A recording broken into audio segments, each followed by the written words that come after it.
Hello বন্ধুরা, শুভ দুপুর। দুপুরে চলে এসেছি সময় মতো তোমাদের কাছে। আর দুপুরে কি আয়োজন চলো তোমাদের দেখিয়ে দিই। কিন্তু আজকে বেশি কিছু আয়োজন নেই বন্ধুরা, এক জায়গায় বেরিয়েছিলাম তাই জন্য আর বেশি কিছু রান্না করতে পারিনি, অনেক বেলা হয়ে গেছে আসতে।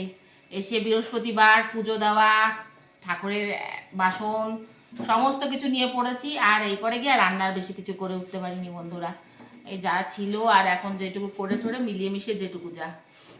তা আজকে আমার বৃহস্পতিবার, তা এই যে ভাত বেড়ে নিয়েছি 3 জনের, আর একটু ডাল আছে, আচ্ছা পোস্ত, আলু পোস্ত, মোচার ঘন্ট কিশমিশ দিয়ে কাজু দিয়ে, আচ্ছা।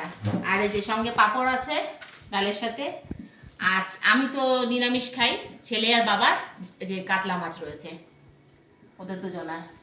তা আজকে এই আয়োজন, এই বেলায় আপাতত চলুক এই দিয়ে, আর রাত্রে আবার দেখা যাবে বন্ধুরা, তাই তো? রাত্রে দেখা যাবে। তো এটাই আমাদের আজকে খাওয়া দাওয়া দুপুরে। মনে হচ্ছে ভালোই লাগবে, আমার তো অসুবিধা নেই। আর আমি একটু ঘি নেবো, নিরামিষ যেহেতু একটু ঘি নিয়ে নেবো, তা আমার হয়ে যাবে, ওরা খাবে ওগুলো। তা তোমাদের আর বেশি কথা বললাম না, আর বেশি কিছু বাড়লাম না, শুধু ভিডিওটা তোমাদের দেখিয়ে দিলাম আজকে কি আয়োজন। আর তোমাদের সঙ্গে দেখা হবে খুব শিগগিরই নতুন আবার একটা ভিডিওতে। ততক্ষণের জন্য ভালো থেকো, সুস্থ থেকো, আর আমার ভিডিও ভালো লাগলে লাইক শেয়ার সাবস্ক্রাইব করে পাশে থেকো।